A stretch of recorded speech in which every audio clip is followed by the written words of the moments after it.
After their quiet exchange, the protagonist left the village and demanded an answer. He recalled Lemelin's refusal and the coin he had offered without expecting thanks. Under moonlight, he said the words and then pushed toward the dawn. He crossed rocky ridges and ran until the trees softened the light. Leaves spun around him as he approached a figure standing between trunks. The figure watched with an unreadable face, and a single red eye stared. The protagonist reached out and felt fingers close firmly on his cloak. He paused and waited for whoever would speak to finally reveal intent. After the encounter, he and Lemelin camped until dawn beside a small fire. Lemelin slept curled near the flames, while the protagonist kept watch and listened to the forest. Dawn opened into a pale sky, and birds scattered above. They rose and approached a wooden signpost. The protagonist spoke the name Alban Citadel aloud. He noted that his original destination had been Castle Malik, yet he chose to detour to Alban. He feared complications if Lemelin entered the citadel with him. He watched her hold a small box and weighed how to protect her. After dawn, they left the fire and walked toward the signpost. The protagonist confirmed Alban's citadel and reconsidered his route to Castle Malik. He worried about bringing Lemelin into the citadel and watched her clutch a small box. She followed until he stopped and asked why. Lemelin said she wanted to stay with Master. He said he had not done anything for her. She replied that was why she stayed and said he never struck her. The exchange left the protagonist uneasy and thoughtful. The scene paused on a helmeted hand and an unfinished word. After dawn, they left the fire and walked toward the signpost, and he confirmed Alban's citadel as their route. He fretted over bringing Lemelin into the citadel while she clutched a small box. She followed until he stopped and asked why, and she said she wanted to stay with Master. He admitted he had done little for her, and she replied he never struck her. The exchange left him uneasy and thoughtful. A helmeted hand and an unfinished word hung in the air. Lemelin then whispered she did not want to die. He paused, said huh, and asked if staying with him would let her live longer, revealing his arm as he spoke. They left the fire and agreed on Alban's citadel as their route. Lemelin confessed she would die even faster if she stayed alone. The protagonist replied he had given her gold coins for that reason. Lemelin thanked him but feared others would steal the coins eventually. He snapped a blunt question and called her stupid with a tense face. She looked down quiet and thought she had expected such a scold. His exposed arm and the unfinished word from before still hung between them. Their exchange left him uneasy and her cheeks wet with restrained tears. They left the fire and agreed on Alban's citadel as their next route and destination. The protagonist admitted he could not keep both alive and accepted limited responsibility.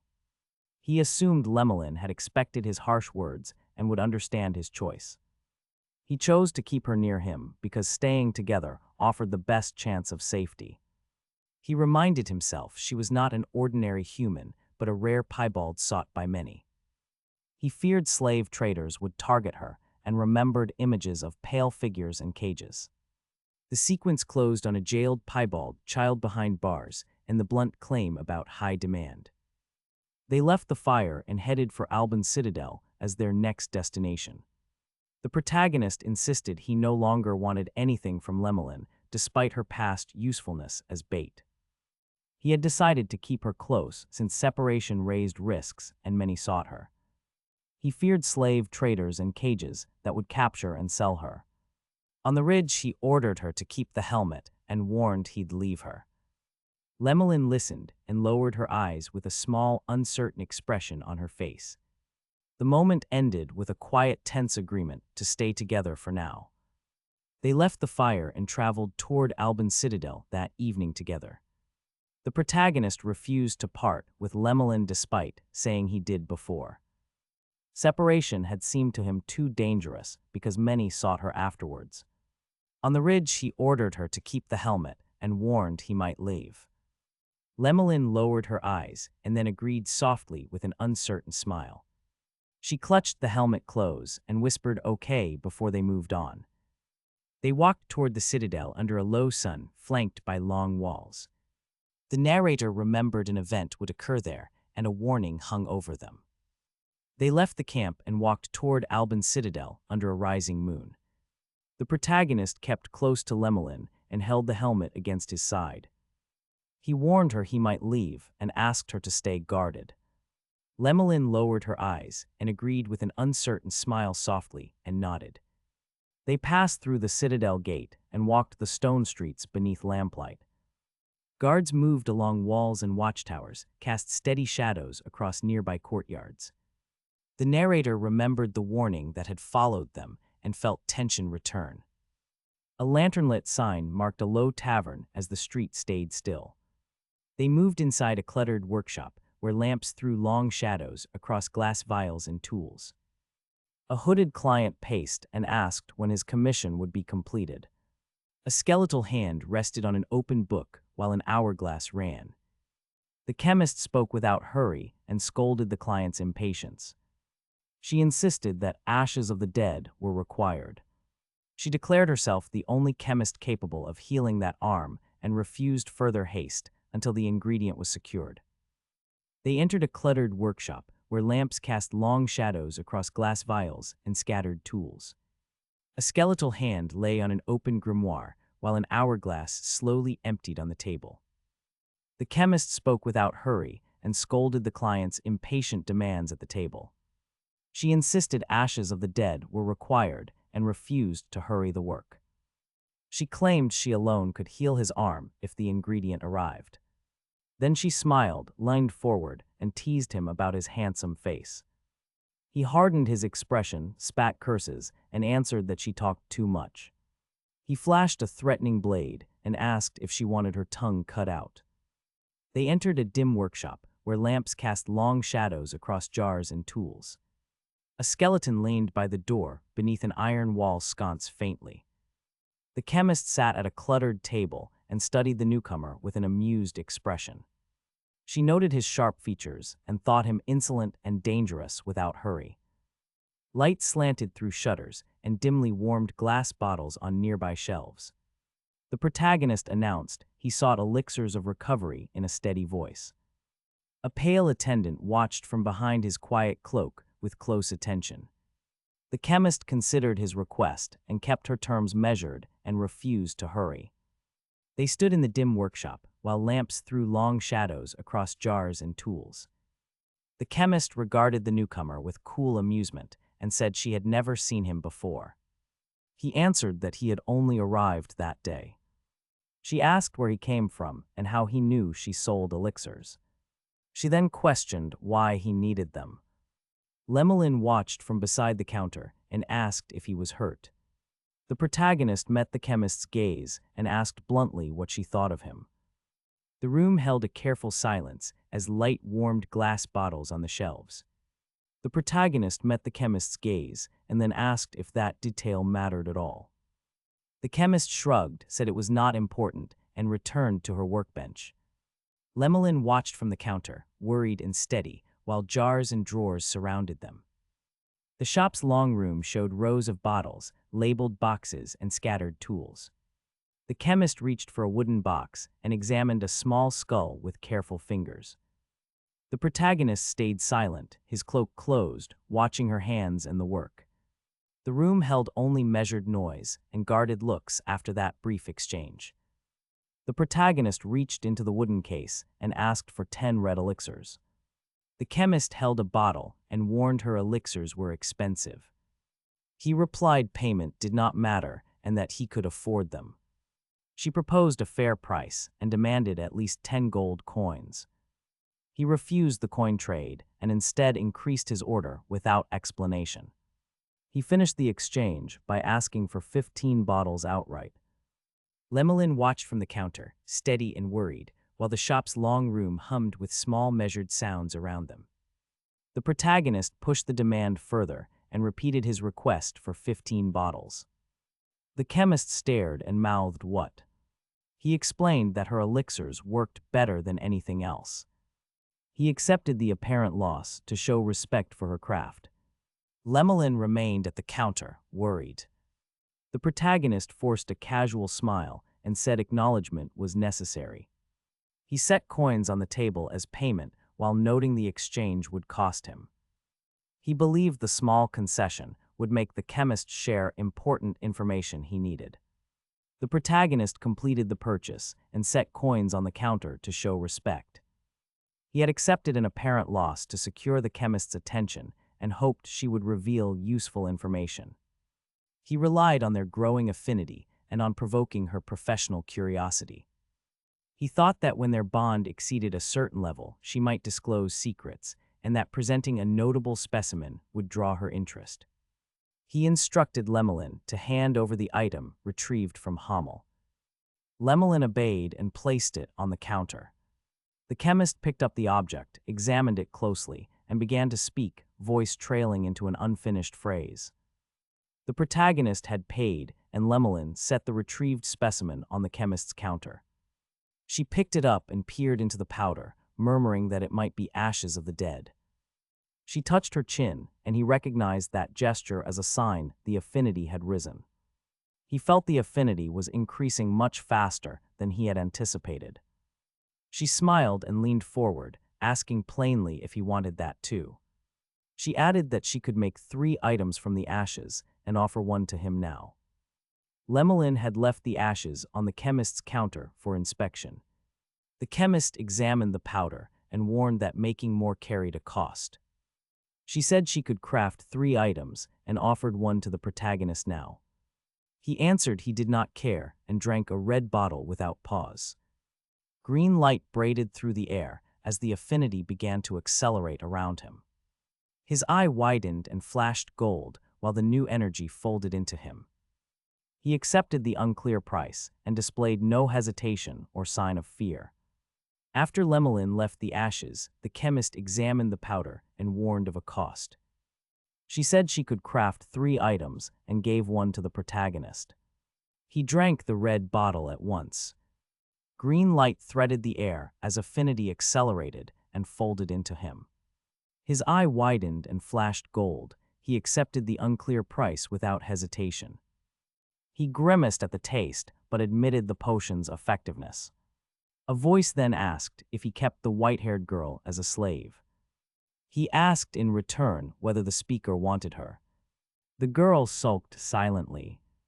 The protagonist sat quietly with Piebald while the unknown figure watched them. The unknown figure declined the offer and remarked that Piebald already followed him. The protagonist objected and said they had known Piebald less than a week. The unknown figure smiled and dismissed their timeline as irrelevant to fate. She warned that life was fleeting, while fate remained everlasting and binding. Piebald sat silent and sulked at the brief exchange between the two. The protagonist showed no sign of surrender, though the price remained unclear. After their terse exchange, the protagonist sat with Piebald while the unknown figure watched. The unknown figure declined the offer and said Piebald already followed her. The protagonist protested their short acquaintance and refused to yield though the price remained unclear. Piebald sulked in silence. The two left the courtyard, crossed the castle wall, and descended a spiral stair. They climbed to the battlement at dawn and looked over the valley. The protagonist read the fragment of memory aloud, "If my memory serves me right, this castle." They lingered on the battlement at dawn. Piebald tilted her head and found the valley pretty.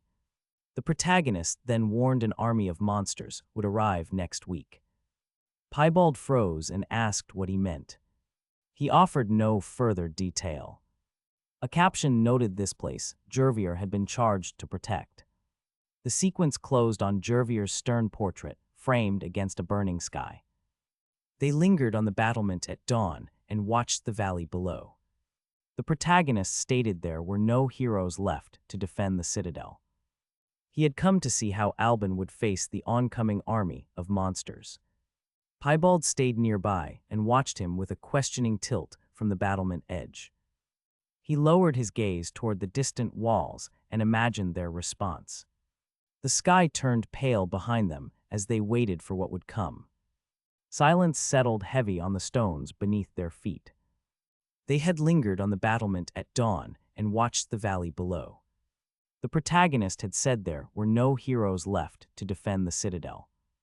Silence had settled heavy on the stones beneath their feet as they waited. Below, the empty street opened toward a tavern marked by a carved wooden sign. A lantern burned beside its door and light spilled across the threshold. Inside, patrons filled long tables and voices rose over ale and clatter. A brash bounty hunter crowed that he would be the #1 hunter. He boasted he had recently captured the Witch of the West's minion. Laughter and jibes followed while the tavern listened and judged him.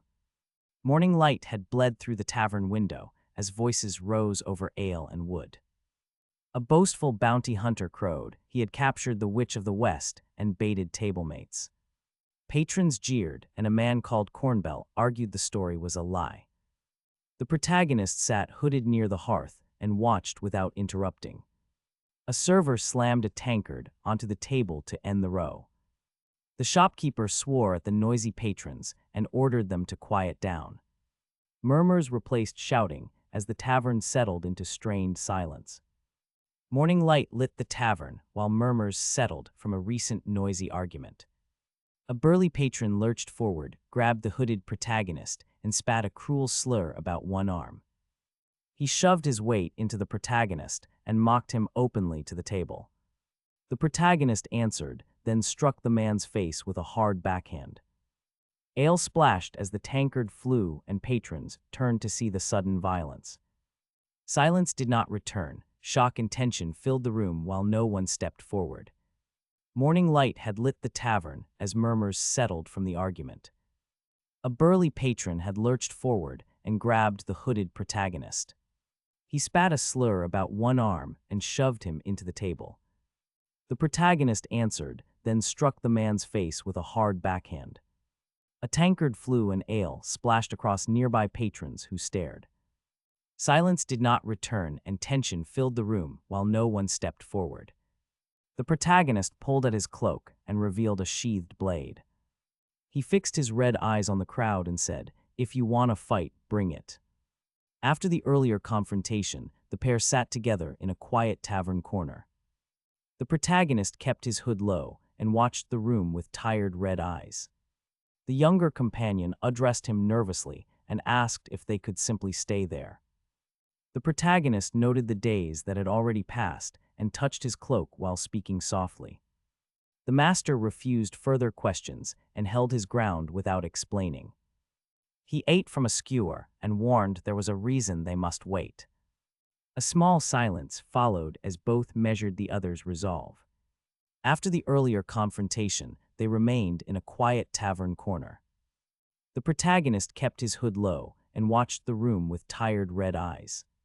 The master refused questions and ate while insisting there was reason to wait. The protagonist offered a skewer and told his companion to sit and eat. The younger companion, Lemelin, protested that slaves were not allowed. He only raised his voice twice and insisted they eat. Lemelin brightened, thanked him, and prepared to eat with visible relief. He did not tell her everything, but let Lemelin enjoy the skewer with a small grin. She closed her eyes and savored the meat with relief, softening her face. He watched quietly beneath his hood, burdened by knowledge he would not share. The narration then turned inward and warned that the upcoming Fallen Empire's spirit event was far worse than expected. It stated that out of hundreds of spirits, the elite night spirits were as strong as the heroes. He tightened his jaw against the thought and stayed silent to shield her. He had not told her every danger, and he watched Lemelin eat in silence. His mind returned to the fallen Empire spirits and the elite night phantoms he feared. Dark figures coalesced in a red blaze beyond sight. Armored forms rode and stalked through that light. A caption revealed their commander as Radok Schultine and framed them as the worst threat. He imagined the place falling because of their arrival and braced himself against the consequence he could not yet stop. He had not revealed every danger to her, and he watched Lemelin eat silently. Dark riders and phantom knights still crowded his mind, their approach framed by Radok Schulting's name. The panel bled red as a game over title flared across the page. A voice declared the need to keep the place safe and prevent that end. A hooded woman chewed a toothpick and observed the scene with calm detachment. 3 slim panels showed the heroes halted along their journey, clearly dead. He braced himself for the fall and resolved to hold the line. He had still not told her every danger, and he watched Lemelin eat in silence. The tavern filled with shouts as patrons provoked one another and chairs slammed. A bald man hurled an insult, and a scuffle quickly escalated into a brawl. The hooded woman stayed near the doorway, chewing a toothpick and watching calmly. He steadied himself and resolved to protect the place alongside the others despite fear. A chair crashed against a table, and someone screamed for order through the chaos. She lifted a mug and asked him a single cold question, scared. He thought he had no choice and finished his drink without any further hesitation. He admitted he had given up waiting for different heroes to answer their call. Noise in the tavern swelled as patrons egged one another and chairs crashed against tables. A scuffle ignited beside the long table, and a hard strike split the row. The cloaked figure moved through the crowd and struck a seated man without delay. Lemelin stood at the bar and watched with folded arms and careful eyes.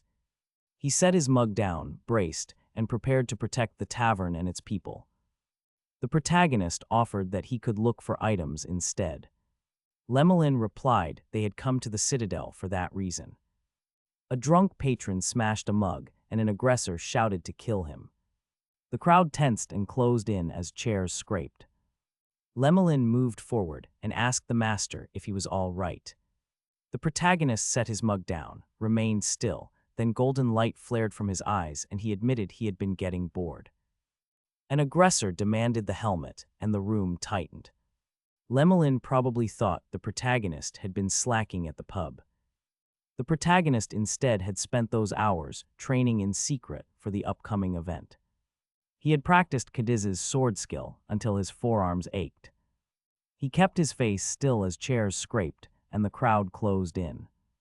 He knew he could mimic another hero's technique, but the mimicry carried a built-in delay before he could use it. He weighed the risk and remained silent, ready beneath a calm expression while pressure built around him. He thought he could not keep going with only the dead hero's powers. He also did not know how to become stronger beyond those borrowed skills. The bar tightened into a small arena when the aggressor demanded a helmet. A fist hit a man and bodies scattered across tables and floors. The protagonist kept his face still and measured the risk of acting. He remembered the mimicry delay and waited for the right moment to move. Lemelin watched with a taut expression while the crowd hissed and surged. He thought about training alone in secret and about the uncertain path ahead. The protagonist lay motionless on the floor as bodies scattered from the fight. He had thought he could not keep going with only dead heroes' powers. He did not know how to grow stronger beyond borrowed skills. Earlier, the bar collapsed into an arena when the aggressor demanded a helmet. A fist had struck and tables and patrons had flown. The protagonist kept his face still and measured the risk. He waited for the mimicry delay to pass before acting. Lemelin watched with a taut expression. Now a hooded unknown figure spoke and mocked one punch aloud. The protagonist demanded the man's identity and studied the helmet's visor. A memory flickered and he recalled Aram Village. A visor filled the panel as a metallic eye tracked the room. A voice asked whether the strong survived or whether survivors became strong. The protagonist lay injured and listened while blood pooled on the dirt. Memory cut to a moonlit clearing where broken figures and ruined machines lay under trees. Lemelin crouched nearby with a taut expression and watched the fallen. The unknown figure mocked them and insisted the strong survived. The protagonist tasted doubt and silently asked whether they were strong as he waited for his mimicry to respond. A visor had tracked the wounded room while a voice questioned whether the strong survived or whether survivors became strong. The protagonist lay injured and tasted doubt as memory cut to a moonlit clearing with broken figures and ruined machines beneath the trees. Lemolin crouched and watched the fallen while an unknown figure mocked them. The protagonist waited for his mimicry to answer but refused. He turned his head, his eyes flared yellow, and he said no. A hulking beast burst forward across the clearing toward him. A final voice said they had been just lucky that day. A visor tracked the injured chamber as a voice questioned, who emerged stronger from survival. The protagonist lay wounded and tasted doubt before memory cut to a moonlit clearing. Broken machines and ruined bodies littered the ground while Lemolin crouched and watched. An unknown figure mocked them and expected the protagonist's mimic to answer. The protagonist refused and said no as his eyes flared yellow. A hulking beast charged and a column of flame struck it. The creature collapsed into ruin while survivors stared upward, and the unknown figure said he did not care about the protagonist's memories. The protagonist stood in a low-lit room while a red-haired voice demanded clarification.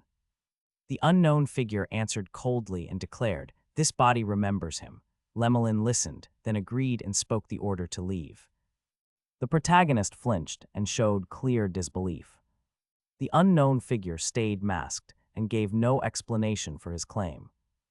Lemolin's eyes widened. She replied with a soft "okay" and moved toward the exit. They passed scattered tables as patrons watched in silence. The moment reinforced memory, doubt, and an unsettled question of identity. The protagonist had stood in a low-lit room as an unknown figure claimed the body remembered him. Lemolin had agreed and left on the unknown figure's order while patrons watched quietly. A hooded woman then appeared and matched a fragment from the protagonist's memory. Her white hair and red eyes held a calm smile that stirred his doubt. He reached toward her and spoke the name, Elaine, softly in disbelief. The image shifted to a sharper memory, and his voice faltered then. He denied the possibility aloud and insisted she was already dead then. The claim of death settled the room's silence and hardened his resolve. After the taverns hushed, the memory cut to a street-level workshop beneath a clear sky. A wooden sign swung above the roof and marked the building's trade. Inside, a sword rested on a table beside leathers and a simple scabbard. An off-panel voice asked Lemolin if she knew how to use a sword. She answered a little, with steady red eyes and a calm face. The moment felt measured and quiet as the unseen speaker watched Lemolin's expression. The scene carried the unspoken weight of many questions left unsettled indeed. After the tavern's hush, the scene shifted to a street-level workshop under pale light. A sword and leather lay on a table as a man spoke from off-screen and asked Lemolin about her skill. She answered that she had no experience with the sword. He proposed a bow next. She confessed she had never used one either and looked down. He bluntly said she knew nothing, then watched her apology. When she stammered sorry, he softened and told her it was okay. The room held a steady quiet, and the man's stance suggested lessons were coming. After the tavern hush, the exchange moved into the workshop under pale light. The young man said knowing a little was better than nothing and examined the row of blades on the wall. He moved along the wall and selected a shorter blade among the longer swords. He turned and held the weapon out, offering it to Lemolin to try. She looked up startled and stayed silent for a short measured beat. He watched her without judgment and held a steady, patient stance through it. The quiet room suggested that their first lesson would begin now. After the tavern hush, they moved into the dim workshop where blades hung along the wall. He handed a shorter blade to Lemolin, who held it awkwardly and admitted inexperience. She spoke with cautious eyes and said she had never used such a weapon. He smiled without mockery, close enough to show a half-grin that steadied her. He answered softly, refusing to coddle her while promising thorough and strict instruction. His grin held a quiet warning as he said she would learn it the hard way.